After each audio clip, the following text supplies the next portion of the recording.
আলহামদুলিল্লাহ রব্বিল আলামিন ওয়াসসালাতু ওয়াসসালামু আলা রাসূলিহিল কারীম ওয়া আলা আলিহি ওয়া সাহবিহি ওয়া আহলি বাইতি আজমাইন, আম্মা বাদ। বাংলাদেশ জামাত ইসলামী সীমান্তিক জেলা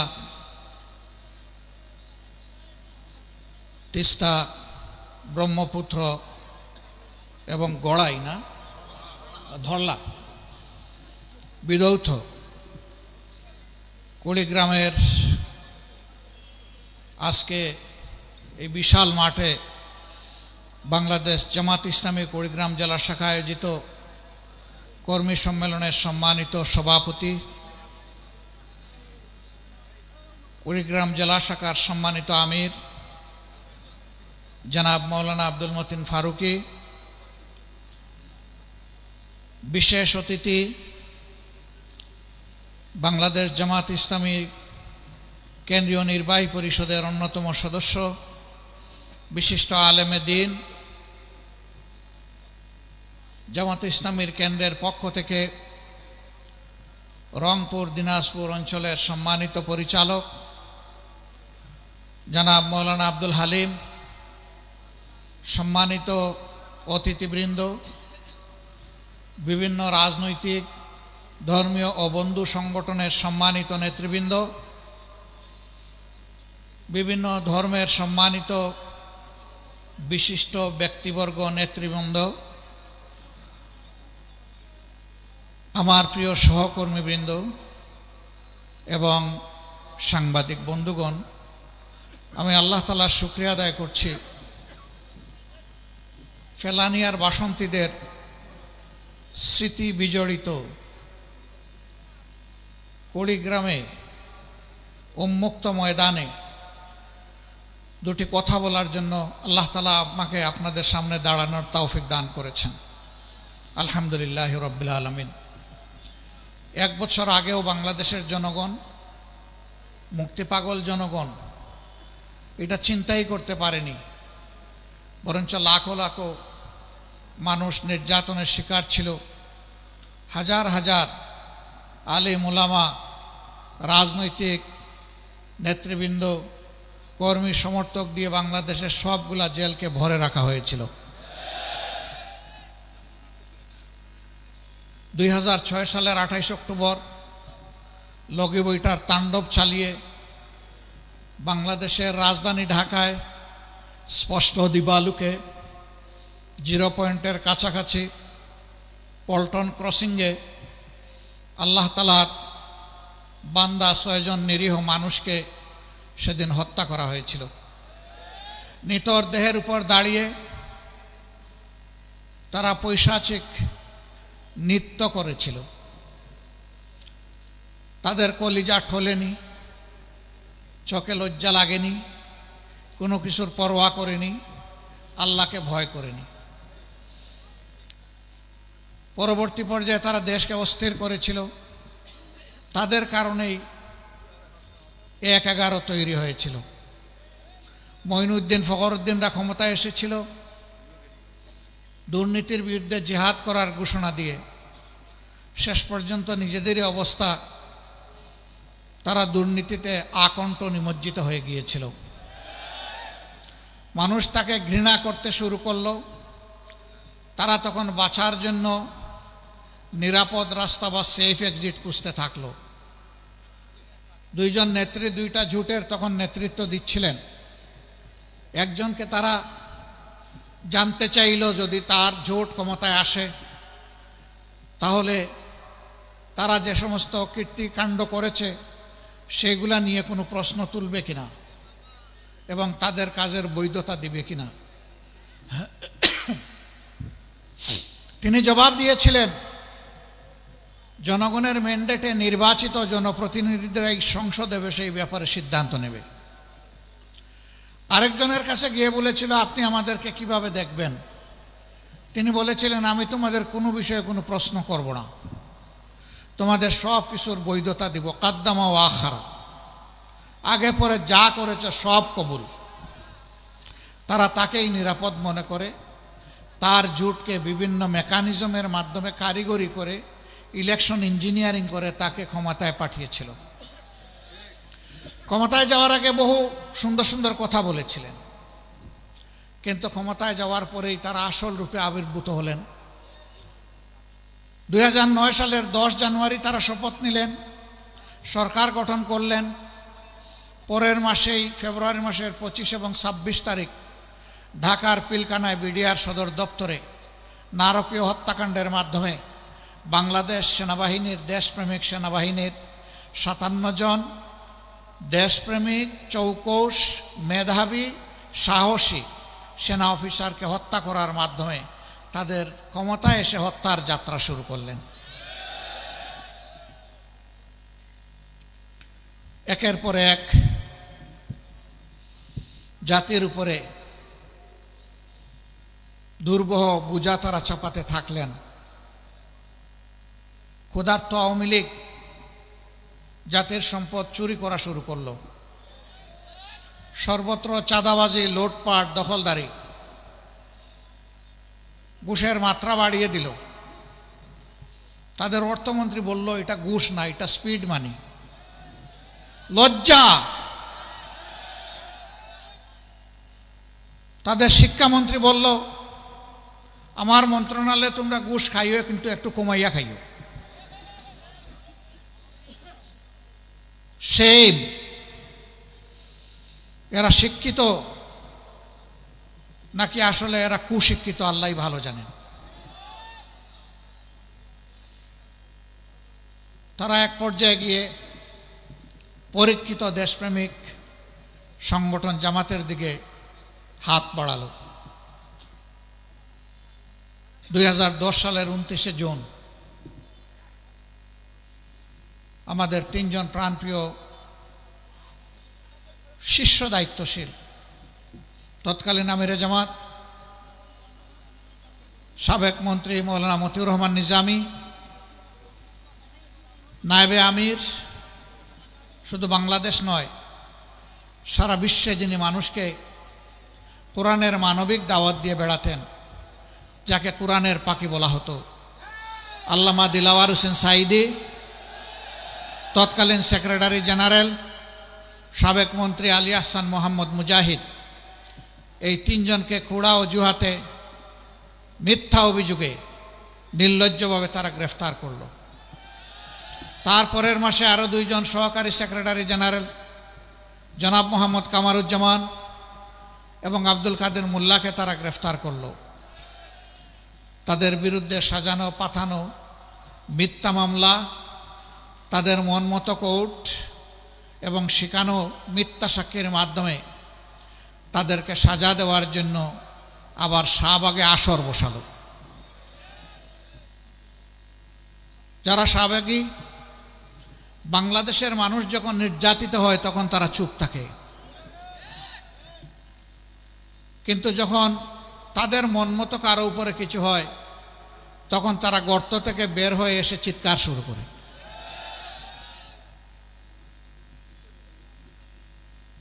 সম্মানিত ভাই ও বন্ধুগণ, তারপরের ইতিহাস সবার জানা। জামাতে ইসলামীর উপরে এই বিপদ যখন আসলো, আমরা তখন আমাদের রাজনৈতিক বন্ধুদেরকে অনুরোধ করেছিলাম বিপদের ঢেউ জামাত পর্যন্ত থামবে না, এই ঢেউ সবাইকে ভাসিয়ে নিয়ে যাবে যদি আমরা সম্মিলিতভাবে ঠেকাতে না পারি। আমরা আমাদের আহাজারি শোনাতে পারিনি, বুঝাতে পারিনি। একের পর এক প্রতিহিংসামূলক রায়ের মাধ্যমে আদালতকে ব্যবহার করে জামাতে ইসলামের নেতৃবৃন্দকে ফাঁসি দেওয়া হলো। 5 জনকে ফাঁসিতে ঝুলানো হলো। তাদের নিয়েও অনেক নাটক করা হলো। একবারের জন্য তারা নথি স্বীকার করেন কিনা, সরকারের কাছে ক্ষমা চান কিনা, প্রাণ ভিক্ষা চান কিনা। আলহামদুলিল্লাহ, যারা আল্লাহর জন্যে, মানবতার জন্য লড়াই করে তারা আল্লাহ ছাড়া কাউকে পরোয়া করে না। আল্লাহর এই বান্দারা মাথা উঁচু করে সেদিন বলেছিলেন, আমরা মাথা একটা জায়গায় নত করি, তিনি আমাদের প্রভু, তিনি আমাদের স্রষ্টা আল্লাহ রাব্বুল আলামিন। দুনিয়ার আর কোথাও ওই বান্দাদের মাথা নত হবে না। মাথা তারা নত করেননি। তারা কতটা আত্মবিশ্বাসী ছিলেন। শহীদ আমিরে জামাত তার পরিবারের সদস্যদেরকে জিজ্ঞেস করছেন, আমি তো মাওলার মুলাকাতে অল্পক্ষণের মধ্যেই হাজির হব, আমার গায়ের পোশাকটা কেমন হওয়া উচিত? আমি কি লঙ্গি পরব না পাজামা পরব? পরিবারের সদস্যরা বলছে, পাজামাতেই মাওলার মুলাকাতে আপনাকে ভালো লাগবে। আল্লাহু আকবার। যেমন দায়িত্বশীল তেমন তার পরিবারের সদস্যরা, কালবে সালিম, প্রশান্ত আত্মা। তারা ফাঁসির তক্তার দিকে এগিয়ে চলেছেন পা পা করে। তাদের ঠোঁটও কাঁপেনি, বুকও কাঁপেনি, পাও নড়েনি। কারণ তারা নিশ্চিত ছিলেন অন্য কোনো কারণে নয়, তাদেরকে দিনের কারণে, মানবতার কারণেই হত্যা করা হচ্ছে। দেশপ্রেমের কারণেই তাদেরকে এই মূল্য দিতে হচ্ছে। যারা দেশকে ভালোবাসে, মানুষকে ভালোবাসে, মৃত্যু তাদের কাছে সকালবেলার চায়ের পেয়ালার মতো প্রিয়। প্রিয় শাহাদতকে তারা ভয় করে না, শাহাদত তাদের কাম্য। তারা সেইভাবেই ফাঁসির তক্তায় দাঁড়িয়েছিলেন। হাসতে হাসতে তারা মাওলার মুলাকাতে চলে গেছে। আল্লাহ তাআলার দরবারে দোয়া করি, আমাদের এই মাতার তাজ শীর্ষ দায়িত্বশীল বৃন্দ সহ তাদের যত সহকর্মীদেরকে খুনিরা, ফ্যাসিস্টরা হত্যা করেছে, আল্লাহ তাদের সকলকে মকবুল শহীদ হিসাবে কবুল করুন। শাহাদতের সর্বোচ্চ মর্যাদা আল্লাহ তাদেরকে এনায়েত করুন। সম্মানিত ভাইয়েরা, বাংলাদেশকে স্বাধীনতার পক্ষ বিপক্ষ করে টুকরা টুকরা করা হয়েছিল। কার জন্য? একটা বিভক্ত জাতি কখনো সত্যিকারের মর্যাদাবান জাতি হতে পারে না। একটা ঐক্যবদ্ধ জাতিকেই দুনিয়ার মানুষ সম্মান করে, শ্রদ্ধা করে। তাহলে কার জন্য এই জাতিকে বিভক্ত করা হয়েছিল? আবার সমাজে ধর্মের ভিত্তিতে মেজরিটি মাইনরিটি তৈরি করা হয়েছিল। তারা যাদেরকে মাইনরিটি বলতেন, আমরা তাদেরকে মাইনরিটি বলি না, আমরা বলি তারা আমাদের ভাই। আল্লাহ তাআলা এই দেশে আমাদেরকে যেমন জন্ম দিয়েছেন, তাদেরকেও তেমন জন্ম দিয়েছেন। বাংলাদেশের সংবিধান সবাইকে ইকুয়াল রাইট দিয়েছে, অধিকার দিয়েছে। সুতরাং আমরা যেমন এদেশের গর্বিত নাগরিক, তারাও এদেশের গর্বিত এবং মর্যাদাবান নাগরিক। আমরা ভিন্ন চোখে কাউকে দেখতে চাই না। আমরা ধর্মের ভিত্তিতে বিভাজনকে মনে করি এটা শোষণের হাতিয়ার। তাই হয়েছে। 53 বছর আওয়ামী লীগ যাদেরকে মাইনরিটি বলে মুখে ফেনা তুলেছে আর মায়া কান্না করেছে, আমি আল্লাহর উপর ভরসা করে বলছি, আমার বিবেকের দায়বোধের জায়গা থেকে বলছি, আজকে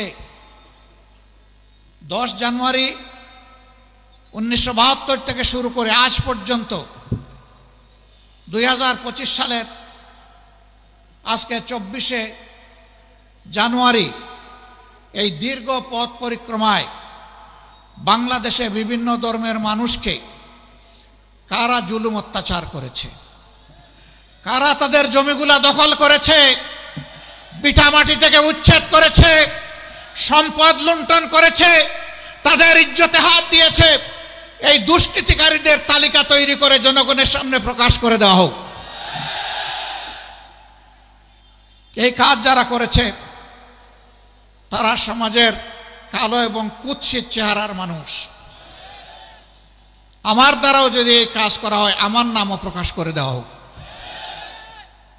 বাংলাদেশের জনগণ জানুক এরা কারা, এই খুনি ধোঁকাবাজ কে, এটা বাংলাদেশের মানুষকে জানতে হবে। আপনাদের এই বৃহত্তর রংপুরের পীরগঞ্জে মৎস্যপল্লীতে কয়েক বছর আগে গরু লুণ্ঠন করে কারা গরিবদের ঘর বাড়িতে আগুন ধরিয়েছিল আপনারা নিশ্চয়ই জানেন। যুবলীগ নেতার নেতৃত্বে অপকর্ম করা হয়েছিল।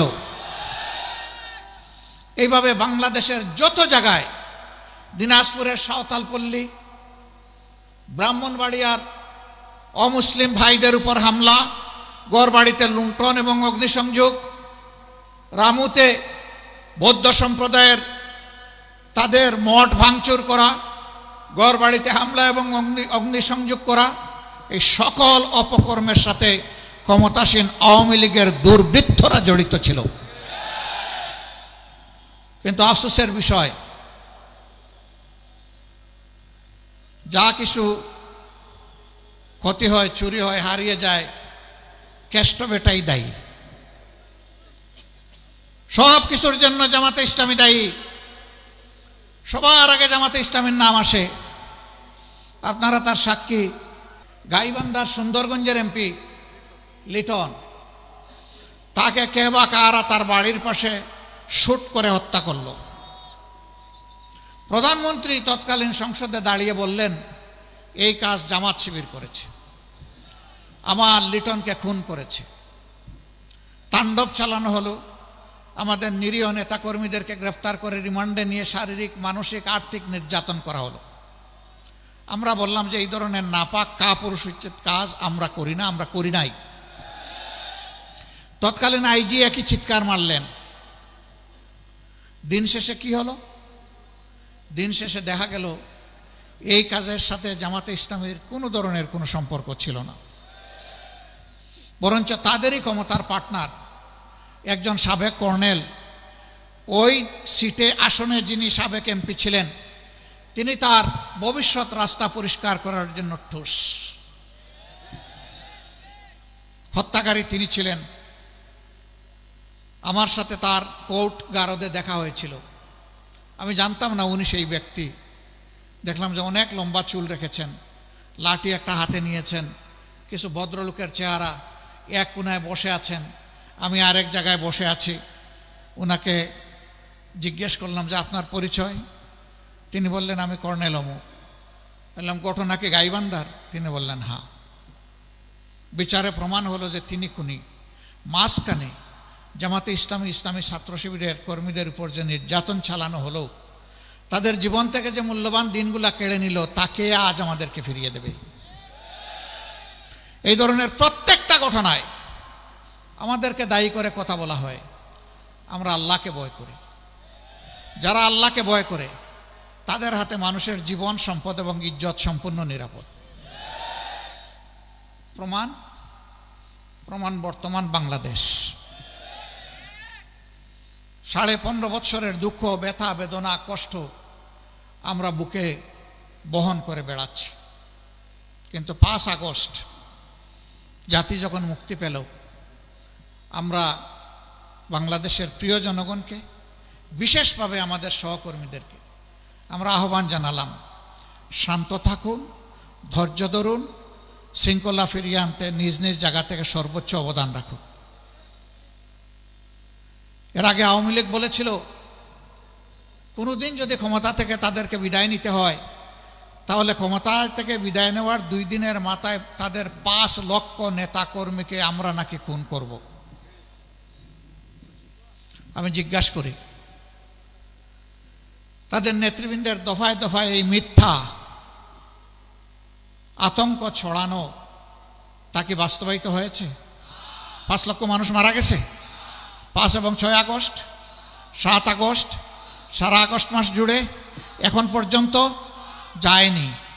কারণ তারা খুনি হতে পারে, কিন্তু বাংলাদেশের মানুষ প্রিয় দেশকে, মানুষকে ভালোবাসে।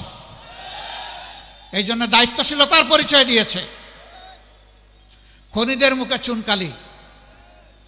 এখন চিন্তা করলো আমাদেরকে জড়ানো যায় কিভাবে। বিভিন্ন ধর্মীয় সম্প্রদায়ের লোকদেরকে উস্কানি দেয়। আমাদের হিন্দু ধর্মের ভাইদেরকে উস্কানি দিয়েছিল দুর্গাপূজা পরিহার করার জন্য। আমি ধন্যবাদ জানাই। সাহসিকতার সাথে যারা উস্কানি দিয়েছিল, তাদের উস্কানি ওদের মুখের উপর ছুঁড়ে মেরেছে। আমরা তাদেরকে বলেছিলাম, আপনাদের ধর্মীয় উপাসনা আপনারা করুন, কিন্তু আমরা পাহারাদার হয়ে কোনো দুর্বৃত্ত এই কাজে যাতে হস্তক্ষেপ করতে না পারে, আমরা পাহারাদারের ভূমিকা পালন করব। এটা শুধু জামাতে ইসলামী না, এদেশের দেশপ্রেমিক সমস্ত মানুষ এই দায়িত্ব আঞ্জাম দিয়েছে, বিশেষ করে জাগ্রত মুসলমানরা এই দায়িত্ব পালন করেছে। কিন্তু আপনারা জানেন, শুধু জামাতে ইসলামী না, এদেশের আলিম উলামা, রাজনৈতিক আওয়ামী লীগের প্রতিপক্ষ, সাংবাদিক, সাধারণ মানুষ, কাউকে আওয়ামী লীগ ছাড় দেয় নাই। জুলুমেরা 18 কোটি মানুষের উপর করেছে, জুলুমের অভিশাপ তাদের ঘাড়ে আরোপিত হয়েছে। একজন ভাই বলেছেন, রান্না করা খাবারটাও তারা খেয়ে যেতে পারলেন না। জানেন এই রান্না করা খাবার কার পয়সায় তৈরি হয়েছিল? আপনাদের পয়সায় তৈরি হয়েছিল, 18 কোটি মানুষের টাকায় তৈরি হয়েছিল।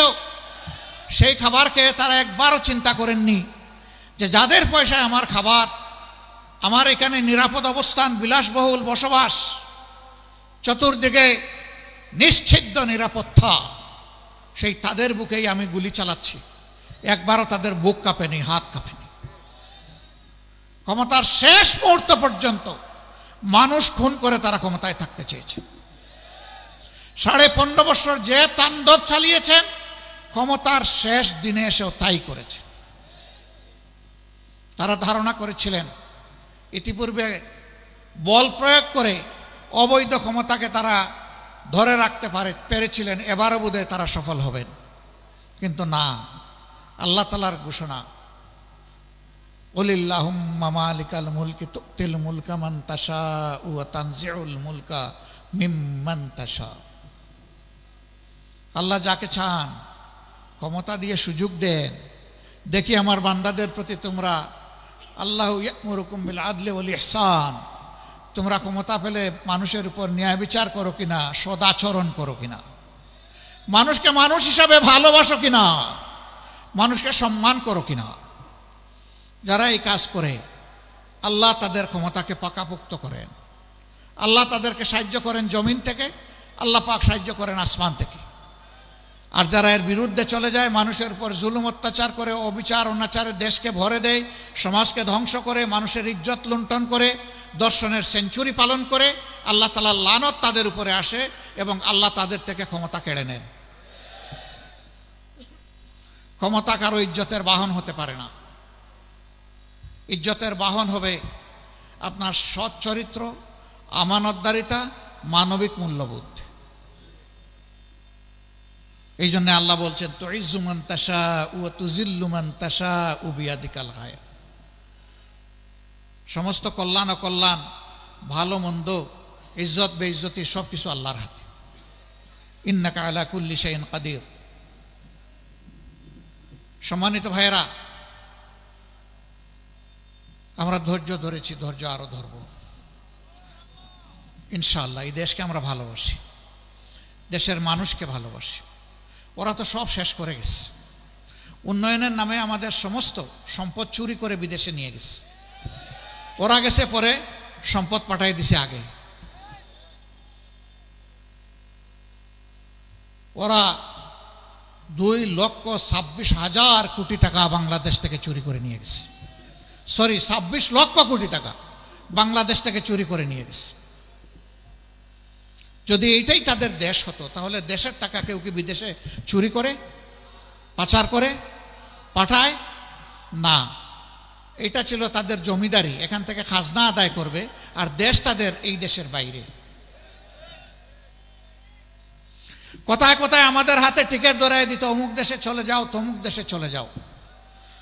তোমাদের টিকিট জাতি ঘৃণা ভরে প্রত্যাখ্যান করেছে, তো তোমরা বিনা টিকিটে অন্য দেশে গেলা কেন? এ কাজটা তো ভালো করলা না তোমরা। এই দেশে যদি তোমাদের দেশ হয়, মাটি কামড়ে পড়ে থাকতা এবং প্রমাণ করতা যে তোমরা দোষী বা নির্দোষ। তা তো পারলা না, কারণ পাপের বোঝা যখন ভারী হয়, জাহাজ যখন ভরে যায়, তখন আর দেশের মানুষকে বিশ্বাস করতে পারে না। তাই হয়েছে। আমরা পিছনকে পিছনেই ফেলে দিতে চাই, এখন জাতি সামনে আগাতে চায়। জাতিকে সামনে আগাতে হলে এই জাতির মধ্যে সীসা ডালা প্রাচীরের ঐক্য লাগবে। আমি বিনয়ের সাথে নিপীড়িত, নির্যাতিত 15টা বৎসর যাদের কর্মীরা নেতারা জীবন দিয়েছেন, পঙ্গুত্ব বরণ করেছেন, ঘর ছাড়া বাড়ি ছাড়া হয়েছেন, বিভিন্নভাবে কষ্টভোগ করেছেন, অসংখ্য মামলায় দফায় দফায় জেলে গিয়েছেন, রিমান্ডে নিয়ে বেইজ্জত করা হয়েছে, কষ্ট দেওয়া হয়েছে, তাদের কাছে হাত জোড় করে বিনয়ের সাথে অনুরোধ করব, এমন কোনো হঠকারী কাজকলাম আমরা যেন কেউ না করি যার কারণে আমাদের জাতীয় ঐক্য নষ্ট হয়।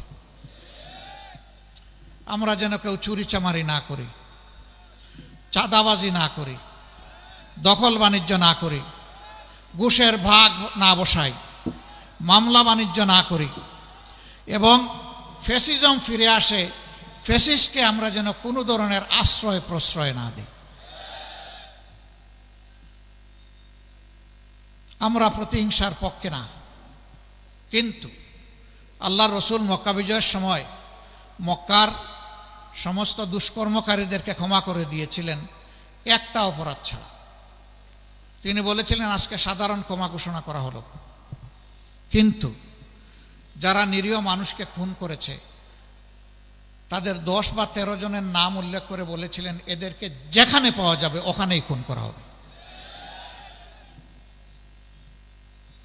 খুন কখনো মাফ হয় না। আমরা বাংলাদেশে প্রত্যেকটা খুনের বিচার চাই, শুধু আমাদের নেতৃবৃন্দ না, আমাদের কর্মী না, যত মানুষ খুন করা হয়েছে অন্যায়ভাবে সবার বিচার চাই। বৃহত্তর রংপুরবাসী অনেক কারণেই আপনারা গর্বিত, অথচ আপনারা বঞ্চিত। এই রৌমারের বড়াই বাড়িতে যে যুদ্ধটা আপনারা রাতের অন্ধকারে করে শিক্ষা দিয়েছিলেন, সেই শিক্ষার প্রতিশোধ নেওয়া হয়েছিল বিডিআরের পিলখানায়। কিন্তু আপনাদের গর্বিত ইতিহাস এখনো চকচক করছে। দীর্ঘ 15.5 বছরের ফ্যাসিজমকে বিদায় করতে গিয়ে একটা মানুষ বাংলাদেশের ইতিহাসে নয়, বিশ্বের ইতিহাসে তার সোনালী নামটা লেখা হয়ে গেছে। এই সন্তানটাও বৃহত্তর রংপুরের। এর নাম কি? আবু সাইদ। সে আমাদের এখন বিপ্লবের আইকন, প্রতীক, আমাদের নেতা, আমাদের সিপাহসালার, আমাদের বীর সেনাপতি। তার রাস্তা ধরে এবার যারাই জীবন দিয়েছে, মহান রবের দরবারে দোয়া করি আল্লাহ তাদের সকলকে শহীদ হিসাবে কবুল করুন। যারা পঙ্গু হয়েছে তাদেরকে আমরা যেন গর্বের সাথে সম্মান করতে পারি, শ্রদ্ধার সাথে বুকে ধারণ করতে পারি। শহীদ এবং পঙ্গু সকলের কাছে আমরা কৃতজ্ঞ, কিন্তু এই ঋণ পরিশোধ করার শক্তি এই জাতির নেই। তবে যে কারণে তারা শহীদ হয়েছে আমরা তাদেরকে কথা দিচ্ছি আমাদের প্রিয় সংগঠনের পক্ষ থেকে, একটা করাপশন ফ্রি, দুর্নীতিমুক্ত, সুষম, বৈষম্যহীন, মানবিক বাংলাদেশ না গড়া পর্যন্ত আমাদের লড়াই অব্যাহত থাকবে ইনশাআল্লাহ। আমাদের সন্তানরা স্লোগান দিয়েছিল, এখনো দে, আবু সাইদ মুগ্ধ, শেষ হয়নি যুদ্ধ। হ্যাঁ, যুদ্ধ সেদিন শেষ হবে যেদিন মানবিক বাংলাদেশ প্রতিষ্ঠিত হবে। তার আগ পর্যন্ত এই যুদ্ধ ইনশাআল্লাহ চলবে। আমরা সমাজে অনাচার দেখলে প্রতিবাদ করবই, এটা আমার বিরুদ্ধে হলেও আমি প্রতিবাদ করব। অনাচার যিনিই করবেন তার ব্যাপারে আমরা মুখ বন্ধ করে থাকব না। এই জন্যই আমরা রাজনীতি করি। আমরা ন্যায়ের পক্ষ নিব, অন্যায়ের প্রতিবাদ করব। যদি অন্যায়কে নীরবে হজম করি তাহলে আমিও অন্যায়কারীর মদতদাতা হয়ে গেলাম। আমরা এই অপকর্মের দায় নিতে চাই না। এমনকি আমাদের দলের কেউ যদি কোনো জায়গায় এই সমস্ত অন্যায় অপরাধ করে, আমরা বলবো এদেরকে ধরে দিবেন, ছাড় দিবেন না। আমাদেরকেও খবর দিবেন, প্রশাসনকেও খবর দিবেন। এদের ব্যাপারে আমাদের জিরো টলারেন্স। আপনারা সাক্ষী, আলহামদুলিল্লাহ 5 আগস্ট থেকে শুরু করে আজকে এই জানুয়ারি মাসের 24 তারিখ পর্যন্ত দীর্ঘ 6 মাসের পথ পরিক্রমায় আমাদের লোকেরা চাঁদাবাজি করে নাই, দখল বাণিজ্য করে নাই, মামলা বাণিজ্য করে নাই। শত শত নিরীহ মানুষকে মামলায় ঢুকাইয়া তাদের কাছ থেকে টাকা আদায় করে নাই। ঘুষের ভাগাভাগি করে নাই। আমরা জানি এটা হারাম। আল্লাহ তাআলা এই হারামকে বর্জন করার তৌফিক আজীবন আমাদেরকে দান করুন। এরপরেও নফসের দুকায় শয়তানের রসওয়াসায় পড়ে যদি কেউ বিপদগামী হয়ে যায়, আমরা তাদেরকে ছাড় দেওয়ার পক্ষে নই। এখানে আমার ধারণা শহীদ পরিবারের সদস্যরা আছেন, এখানে অনেক আহত পঙ্গু ভাই বোনেরা আছেন। আমরা তাদের কাছে আবারও কৃতজ্ঞতা জানাচ্ছি। আমরা শহীদদেরকে কোনো দলীয় সম্পত্তিতে পরিণত করতে চাই না। শহীদরা জাতির শ্রদ্ধার তারকা, তারা মাটিতে নয়, ইনশাআল্লাহ আসমানে জ্বলজ্বল করে জ্বলবে। আমাদের আবেগটা তাদের প্রতি এরকম। আল্লাহ তাআলা এই সম্মানবোধটা এই জাতিকে, এই শহীদদের প্রতি দেওয়ার তৌফিক দান করুন। বিনয়ের সাথে বলবো, সবাইকে বলবো, মেহেরবানি করে শহীদদের আকাঙ্ক্ষার বিপরীতে যায় এমন কাজ কেউ দয়া করে করবেন না। যদি চাঁদাবাজি করেন, দখলদারি করেন, মামলা ঘুষ বাণিজ্য করেন, মানুষের উপর জুলুম করেন, তাহলে শহীদদের আত্মা কষ্ট পাবে। আমাদের শহীদ বন্ধুদের আত্মায় কষ্ট দিবেন না ভাই। বন্ধু দুস্থ, আমাদের এই বিনয়ী আহ্বান আপনাদের কলিজাকে নরম করুক, আমরা দোয়া করি। কিন্তু যদি না করেন, যদি কেউ অপকর্ম অব্যাহত রাখেন, মনে রাখবেন আমাদের লড়াইও অব্যাহত থাকবে ইনশাআল্লাহ। রংপুরবাসী, আমার ভাই মাহবুব রহমান বেলাল বলে গেছেন, ফ্যাসিস্ট সরকার প্রতিহিংসামূলকভাবে যে সমস্ত রাজনৈতিক নেতাদেরকে জেলে পুরেছিল, কর্মীদেরকে জেলে পুরেছিল, এক এক করে সব বের হয়ে গেছেন। কিন্তু আমাদের দুঃখ, আমাদের ভাই, আমাদের নেতা, বাংলাদেশ জামাতে ইসলামীর তৎকালীন ভারপ্রাপ্ত সেক্রেটারি জেনারেল, আপনাদের প্রিয় মানুষ, প্রিয় নেতা আজহারুল ইসলাম ভাই এখনো জেলে। আমরা আইনি লড়াইয়ের মধ্য দিয়ে তাকে মুক্ত করার পক্ষে। আমরা কারো দয়া নিয়ে মুক্ত করতে চাই না, আমরা শুধু আল্লাহর দয়া চাই। কিন্তু আইনের পেশে মেহেরবানি করে আমাদেরকে আর কষ্ট দিবেন না। যদি আইনের পেশে কষ্ট দেন, আমরা বাধ্য হব এই দাবিতে রাস্তায় নামতে। আমরা আদালতকে সম্মান দেখাই আহ্বান জানাবো, মেহেরবানি করে এই মজলুম মানুষটিকে অনতিবিলম্বে ন্যায় বিচারের মাধ্যমে আপনারা মুক্ত করে দেন। যদি মিনিমাম ন্যায় বিচার আমরা পাই, ইনশাআল্লাহ ইজ্জতের সাথে তিনি মুক্ত হয়ে আমাদের বুকে ফিরে আসবেন, রংপুরবাসীর বুকে ফিরে আসবেন ইনশাআল্লাহ। বাংলাদেশে নতুন ইতিহাস রচনা হবে ইনশাআল্লাহ। এই কুড়িগ্রাম বহু দিক থেকে বঞ্চিত। এখানে একটা কৃষি বিশ্ববিদ্যালয় হয়েছে, ঘোষণা হয়েছে, তার কঙ্কাল আছে, গুস্তও নাই, চামড়াও নাই, হাড্ডিসার, নিজস্ব কোনো ক্যাম্পাস নাই, দুকি দুকি আস্তে আস্তে চলছে। অথচ অ্যাগ্রো বেসড এই প্রতিষ্ঠানটা এই অঞ্চলের চেহারা বদলাই দিতে পারে। এটা শিক্ষা গবেষণার কেন্দ্রে পরিণত হতে পারে। এটা একটা সীমান্তিক জেলা, এখানে মানুষ একটু অসুস্থ হলে ভালো একটা চিকিৎসা পাবে, সেই রকম কোনো ব্যবস্থা নাই। আজকে বহু জেলায়, একই জেলায় ইউনিভার্সিটি, একই জেলায় কৃষি বিশ্ববিদ্যালয়, একই জেলায় মেডিকেল কলেজ, একই জেলায় ইঞ্জিনিয়ারিং ইউনিভার্সিটি, একই জেলায় সব কিছু আছে, আরেক জেলায় কিছুই নাই। এটা কোন ধরনের ইনসাফ?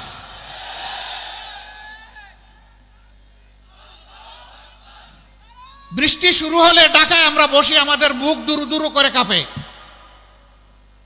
আমরা আতঙ্কে থাকি। কোন সময় খবর আসবে তিস্তা পাড়ের লোকদের এই অবস্থায়, দুর্দশা সব ভাসকে নিয়ে যাচ্ছে। কেন এটা স্থায়ী সমাধান হলো না? স্বাধীনতার অর্ধ শতাব্দীর ঊর্ধ্বে চলে গেল, কিন্তু এই দুঃখ গুছানো হলো না কেন? বুটের সময় এসে বাবা ডাকবেন, আর কেয়া পার হয়ে গেলে শালার মর্যাদা দিবেন না। এই ধরনের দুষ্ট রাজনীতি পরিহার করতে হবে।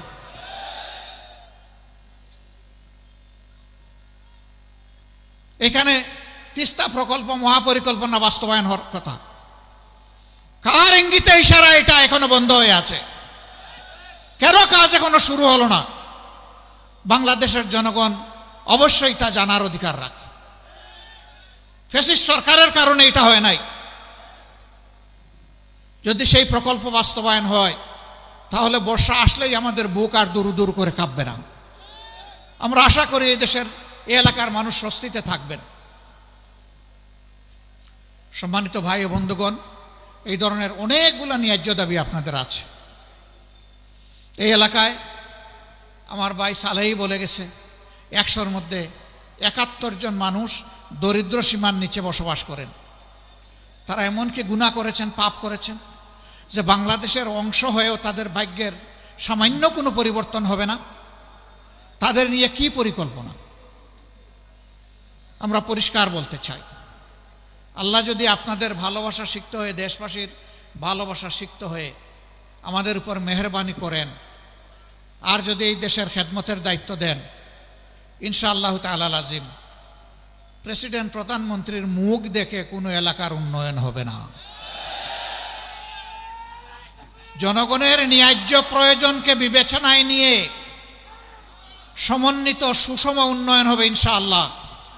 সম্পদ যা আল্লাহ দিবেন তার সদ্ব্যবহার হবে সততা এবং ইনসাফের ভিত্তিতে। যে এলাকাগুলো এগিয়ে গিয়েছে সেই এলাকাগুলোকে একদিকে রাখা হবে, আর যে এলাকাগুলো পিছিয়ে পড়েছে তাদেরকে অগ্রাধিকার ভিত্তিতে সামনে নিয়ে আসা হবে ইনশাআল্লাহ। এটা ইনসাফের দাবি, এটাই হতে হবে। বরঞ্চ দীর্ঘদিন তাদেরকে যে বঞ্চিত করা হয়েছে এটার মাসুল হিসাবে এখানে আরো বাড়তি কিছু করা প্রয়োজন হবে।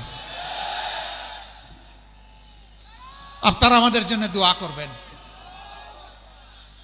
ন্যায়ের পথে, ইনসাফ কায়েমের পথে আমাদেরকে যতদিন পাবেন আমাদেরকে একটু ভালোবাসবেন, দোয়া করবেন, সাহায্য করবেন, ভুল করলে সমালোচনা করবেন।